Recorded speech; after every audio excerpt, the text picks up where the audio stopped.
தந்தை, மகன், தூய ஆவியின் பெயராலே ஆமேன். மூவொரு கடவுளுடைய அருளும் ஆசீரும் பாதுகாப்பும் வழி நடத்துதலும் உங்களோடு இருப்பதாக. பொதுக்காலம் 24வது வாரம் திங்கட்கிழமை. என் அன்பு சொந்தங்களே, நாம் இயேசுவின் அன்பினால் இணைக்கப்பட்டு கல்வாரி வழியின் வழியாக இறைவனோடு இரண்டர கலந்திட, இறை அருளை நிறைவாக பெற்றிட நாம் பாக்கியம் பெற்ற மக்களாக இருக்கின்றோம். ஒவ்வொரு கல்வாரி வழியும் எண்ணிலடங்காத ஆசீர்வாதங்களை, கிருபைகளை, ஏன் நம் தேவனையே நம் உள்ளத்தில் ஏந்தி அவரோடு இணைந்து வாழ்கின்ற மிகப்பெரிய வாக்கியத்தை நம் ஒவ்வொருவருக்கும் பெற்றுக் கொடுக்கிறது. எனவேதான் ஒரு பழைய பாடல் அழகாக நாம் கேட்டிருப்போம். பூசை வழிபோல் பாக்கியமான செல்வம் இந்த உலகில் இல்லையே, இந்த புவி நிறைய பொன் கொடுத்தாலும் அதற்கு ஈடு இணை இல்லையே என்று சொல்லப்பட்டிருக்கின்றது. ஆம், இத்தகைய ஆசீர்ந்த கல்வாரி பலியினுடைய பலன் என்ன என்பதைத்தான் யோவான் புத்தகம் 6 படிக்கின்ற பொழுது ஏறக்குறைய இந்த அதிகாரம் முழுவதுமாக நற்கருணை இயேசு ஏற்படுத்தி எதற்காக, இந்த நற்கருணை என்பது என்ன, அவருடைய உடல், அவருடைய ரத்தம், அதை உண்டு குடிக்கின்றவர் கிடைக்கிற பாக்கியம் என்ன, அவரோடு இணைகின்றோம், அவரும் நம்மிலே இணைகின்றார், நாம் பலன் கொடுக்கக்கூடிய வாழ்வாக நம் வாழ்வு மாற்றப்படுகின்றது. விசுவாசம் இருந்தால் மட்டுமே இந்த கல்வாரி நற்கருணையின் பலனை முழுமையாக அனுபவிக்க முடியும் என்று சொல்லி அந்த அதிகாரம் முழுவதுமாக இயேசு விளக்கி இருப்பதாக இருக்கும். இந்த நற்கருணை கொண்டாட்டத்திற்கு நாம் கலந்து கொள்ள வருகின்ற பொழுது நம்முடைய மனநிலை எப்படிப்பட்டதாக இருக்க வேண்டும் என்பதைத்தான் இன்றைய முதல் வாசகத்திலே பவுலடியாரும் நற்செய்தியிலே இயேசு கிறிஸ்துவும் வெளிப்படுத்தி காட்டுவதாக இருக்கின்றது. இன்றைய முதல் வாசகத்தை பார்க்கின்ற பொழுது தன்னுடைய திருமுகத்திலே நற்கருணையை பற்றி, தெய்வீக திருவிருந்தை பற்றி பவுல் பேசுகின்ற ஒரே இடம் இந்த 1 கொரிந்தியர் 11வது அதிகாரத்தில் தான் கொடுக்கப்பட்டிருக்கின்றது. இந்த நற்கருணை வழிக்கு வருகின்ற பொழுது, திருவிருந்தை கொண்டாட வருகின்ற பொழுது மக்கள் எந்த நிலையிலே இருந்தார்கள் என்பதை பற்றி சொல்லி காட்டுகின்றது. அன்று கொரிந்து நகரில் இந்த மக்கள் பாகுபாடு பார்ப்பவர்களாக, பிளவை ஏற்படுத்துபவர்களாக, கட்சி மனப்பான்மை கொண்டவர்களாக, ஒருவருக்கு தியாகம் செய்கின்ற மனநிலை இல்லாதவர்களாக, சுயநலம் மிக்கவர்களாக இருந்தார்கள். இப்படி சுயநலத்தோடு நாம் ஒன்றாக கூடி வந்து கொண்டாடுகின்ற விருந்து திருவிருந்தாக இருக்காது. அதனால் நமக்கு பிளவுகளும் வேற்றுமைகளும் ஏற்படுமே ஒழிய அது இறைவனுடைய அன்பை நமக்கு பெற்றுக் கொடுக்காது என்று சொல்லி அன்று வாழ்ந்த கொரிந்து நகர் மக்களை சாடிய பவுல் இன்று அதே வார்த்தையினுடைய நமக்கும் ஒரு அறிவுரை கொடுக்கிறார். நாமும் இன்று நற்கருணை வழிக்கு, கல்வாரி வழிக்கு கூடி வருகின்ற பொழுது எந்த மனநிலையில் வருகின்றோம்? நம்முடைய மனித இயல்புகள் நம்மை விட்டு பிரிவதில்லையே. நாம் நற்கருணை கொண்டாட்டத்தில் கலந்து கொண்டிருக்கிற பொழுது கூட எத்துணை கட்சி மனப்பான்மைகளோடு, வேற்றுமைகளோடு, பிற உள்ளத்தோடு அந்த நற்கருணை வழியிலே பங்கெடுத்துக் கொண்டிருக்கின்றோம். பகைமையை, வெறுமையை, வெறுப்பை, வைராக்கியத்தை நம் உள்ளத்தில் வைத்துக்கொண்டு அவர்களை முகத்தை பார்க்க கூட நாம் கஷ்டப்படுகின்ற சூழ்நிலைகளே, ஆனால் திருப்பலியிலே பக்தியோடு பங்கெடுப்பவர்களைப் போல நாம் காட்டிக்கொண்டிருப்போம். இந்த நிலை இருக்கக்கூடாது. இது மனித இயல்பு. இந்த இயல்பை கலைந்தெறியப்பட வேண்டும் என்று சொல்லி பவுலடியார் நமக்கும் அறிவுரை கூறுகின்றார். ஆம் அன்பு சகோதரமே, கல்வாரி பலி ஒப்பற்ற ஒரு தெய்வீக திருப்பலி. அதை பற்றி தான் பவுலடியார் சொல்லுகின்றார்.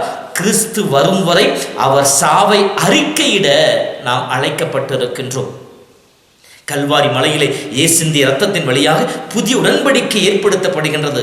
தன் இரத்தத்தை விலையாக கொடுத்து நம்மை மீண்டும் அந்த பாவத்திலிருந்து மீட்டெடுத்து தந்தையினுடைய அன்பு மகளாக மாற்றி ஒப்புக் கொடுக்கின்ற புதிய உடன்படிக்கை, நாம் கடன் மக்களாக மாற்றப்படும் உடன்படிக்கை நிறைவேறுகின்றது. ஆனால் ஒவ்வொரு கல்வாரி வழியிலும் இந்த உடன்படிக்கை புதுப்பிக்கப்பட்டு கொண்டிருக்கிற நேரத்திலே அது உண்மையாகவே நான் முழு உள்ளத்தோடு பங்கெடுத்து அந்த உடன்படிக்கையின் மக்களாக வாழ்ந்து கொண்டிருக்கின்றேனாம். அதைத்தான் பவுலடியார் சொல்லுகின்ற பொழுது ரோமர் 2:1 உங்களையே உயிருள்ள வழிபொருளாக ஆண்டவருக்கு ஒப்புக் கொடுங்கள், அதுவே கடவுளுக்கு உகந்ததும் மேன்மையான பலியாகும் என்று சொல்லுகின்றார். அப்படி என்றால் நம்முடைய மனித இயல்பை அங்கே விட்டு கொடுக்க வேண்டும். பிளவுகளை, எல்லா விதமான வெறுமைகளை, வேற்றுமைகளை விட்டு கொடுத்து அனைவரையும் அரவணைத்து வாழ்கின்ற ஒரே உள்ளத்தோடு வாழ வேண்டும் என்கின்ற ஒரு செய்தியை சொல்லி காட்டுகின்றார். இத்தகைய நிலையிலே நாம் கல்வாரி வழியிலே பங்கெடுத்துக் கொண்டிருக்கின்றோமா? சிந்தித்து பார்ப்போம். நாம் எத்தனையோ நேரங்களிலே நம் உடல் இங்கே இருக்கும், ஆனால் நம்முடைய உள்ளம் எல்லா விதமான ஊனியர்வின் செயல்பாடுகளுக்கு அடிமைப்பட்டதாக இருக்கும். எனவேதான் நாம் திருப்பலிக்கு எந்த நிலையில் வருகின்றோமோ அதே நிலையிலே திரும்பி செல்கின்றோம். எவ்வாறு அவருடைய அருள் நம்முடைய உடலை நினைத்தாலும் அது நம்முடைய உள்ளத்தை அது தொடுவது இல்லை. எனவேதான் பூசை பலியுடைய பாக்கியத்தை நாம் பெறாமலேயே சென்று கொண்டிருக்கின்றோம். ஆனால் உண்மையிலேயே நம்மையே பலிபொருளாக மாற்றி ஆண்டவருக்கு ஒப்புக் கொடுத்தோம் எனில் ஆண்டவர் அருகிலே வந்த மக்கள் எல்லாம், அவரால் தொடப்பட்ட மக்கள் எல்லாம், அவருடைய தொடுதலை உணர்ந்த மக்கள் எல்லாம் வந்த நிலையிலே திரும்பி செல்லவில்லை. நோய் நொடியோடு வந்தவர்கள் விடுதலை பெற்று சென்றார்கள். சாத்தான் பிடியில் அகப்பட்டு வந்தவர்கள் விடுதலை பெற்று சென்றார்கள். சாவின் பிடியில் சிக்கி தவித்தவர்கள் முழுமையாக சுதந்திரம் பெற்றவர்களாக விலகி சென்றார்கள். பாவ நிலையிலே வந்தவர்கள் பரிசுத்தவான்களாக திரும்பி சென்றார்கள். ஆக நாமும் ஆண்டவரை கல்வாரி வழியிலே நற்கரை ஆண்டவரை சந்திக்க வருகின்ற பொழுது நம்மிடம் இருக்கின்ற நம்முடைய குறைபாடுகளை ஆண்டவர் கரங்களை கொடுக்கின்ற பொழுது கடவுள் அதை நிறைவுள்ளதாக மாற்றுவார், நம்மை புனிதப்படுத்துவார். எனவேதான் 2 கொரிந்தியர் 5:17 பவுல் சொல்லுகின்றார், கிறிஸ்துவோடு இணைகின்ற ஒவ்வொருவரும் புது படைப்பாக மாற்றப்படுகின்றார்கள். கல்வாரி வழியிலே அவருடைய உடலை உண்டு இரத்தத்தை குடித்து புதிய உடன்படிக்கையின் மக்களாக மாற்றப்பட்டு நாம் அவரோடு இணைகின்றோம். நாம் புதுப்படைப்பாக மாற்றப்படுகின்றோமா?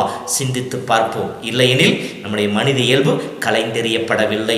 எனவேதான் திருப்பலிக்கு வந்து திருப்பலி கலந்து கொண்டாலும் கூட நாம் வெறுப்பு பாராட்டுபவர்களாக, வைராக்கியம் கொண்டவர்களாக, போட்டி பொறாமை கொண்டவர்களாக, கோபத்தோடு பிறரை எடுத்தெறிந்து பேசுபவர்களாக நம்முடைய இயல்பு அப்படியே இருக்கின்றது.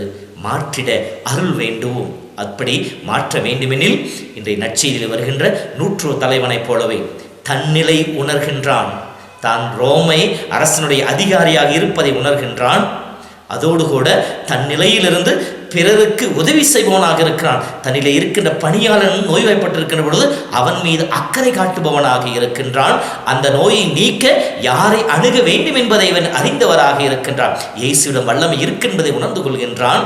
அந்த இயேசுவை அணுகிச் செல்வதற்கான தகுதியற்றவன் என்று சொல்லி தன்னையே தாழ்த்தி கொண்டு தலைவர்களை அங்கே அனுப்புகின்றான், நண்பர்களை அனுப்புகின்றான். ஆண்டவரே, ஒரே ஒரு வார்த்தை சொல்லும் போதும் என் ஊழியன் குணம் பெறுவான் என்று சொல்லி தன் நம்பிக்கையை வெளிப்படுத்துகின்றான். ஒவ்வொரு கல்வாரி வழியிலும் நாம் பங்கெடுக்க வருகின்ற பொழுது நம் நிலை உணர வேண்டும். நாம் வீழ்ந்திருக்கிற பாவ நிலையை உணர்ந்து கொள்ள வேண்டும். அதே வேளையிலே கல்வாரி வழி நமக்காக மட்டுமல்ல, நம்மோடு இருக்கின்ற தேவையில் இருக்கின்ற மக்களுக்காக பரிந்து பேசுபவர்களாக இருக்க வேண்டும். அன்புள்ளம் கொண்டவர்களாக இருக்க வேண்டும். பிறரையும் அரவணைத்து செல்பவர்களாக இருக்க வேண்டும். அப்படி நாம் மன்றாடுகின்ற பொழுது நம்பிக்கையோடு ஆண்டவரிடம் ஜெபிக்க வேண்டும். எப்படி?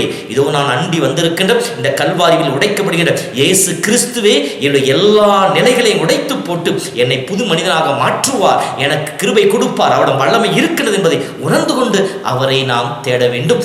தாழ்ச்சியோடு ஆண்டவரே, ஒரே ஒரு வார்த்தை சொல்லும் போதும் இந்நிலைகள் மாற்றப்படும். என்னுடைய மனித இயல்பு கலைந்தெறியப்படும். என்னிலே இறையியல்பு குடிகொள்ள ஆரம்பிக்கும். அப்பொழுது நானும் உம்முடைய மாட்சிமையை அனுபவிப்பேன். உம்மை அறிந்து அனுபவித்த உம்முடைய அனுபவத்தை நான் பிறருக்கு எடுத்துச் சொல்லுவேன். அத்தகைய கிருபை எங்களுக்கு தாரும் என்று சொல்லி கேட்போம். நம்பிக்கையோடு தாழ்ச்சியோடும் இறை விசுவாசத்தோடும் அனைவரோடும் ஒன்றிணைந்து கல்வாரி வழியை, நற்கனை வழியை கொண்டாடுவோம். நற்கனை வழியினுடைய மேன்மை முழுமையாக உணர்ந்து கொண்டு உடன்படிக்கை மக்களாக மாற்றப்படுவோம். கிறிஸ்து வழியாக தந்தையின் அன்பிலே இணைந்து இறை புகழ் பாடுவோம். இறைவன் நம் ஒவ்வொருவரையும் கல்வாரி வழியின் வழியாக நம்மை சந்தித்து நம்மை அருள் புரிந்து ஆசீர்வதித்து நம் வாழ்நாளெல்லாம் அவருடைய அன்பில் நிலைத்திருக்க நமக்கு கிருபை தருவாராக. நானும் இயேசு அற்புதம் அன்பின் நாமத்தில் உங்களை வாழ்த்துகிறேன். எல்லாம் வல்ல இறைவன் தந்தை, மகன், தூய ஆவியின் பெயராலே ஆமேன். பூசை பலி போல் பாக்கிய செல்வம் புவியில் இல்லையே. பூசை பலி போல் பாக்கிய செல்வம் புவியில் இல்லையே. புவி நிரம்ப பொன் தந்தாலும் இப்பலிக்கு ஈடில்லையே. புவி நிரம்ப பொன் தந்தாலும் இப்பலிக்கு ஈடில்லையே. பரமனே இப்பலி பொருளாய் எழுந்தருள்வாரே. பரமனே இப்பலி பொருளாய் எழுந்தருள்வாரே. பக்தியாவல் நிரம்ப பலியை ஒப்பு கொடுப்போமே. பக்தியாவல் நிரம்ப பலியை ஒப்பு கொடுப்போமே.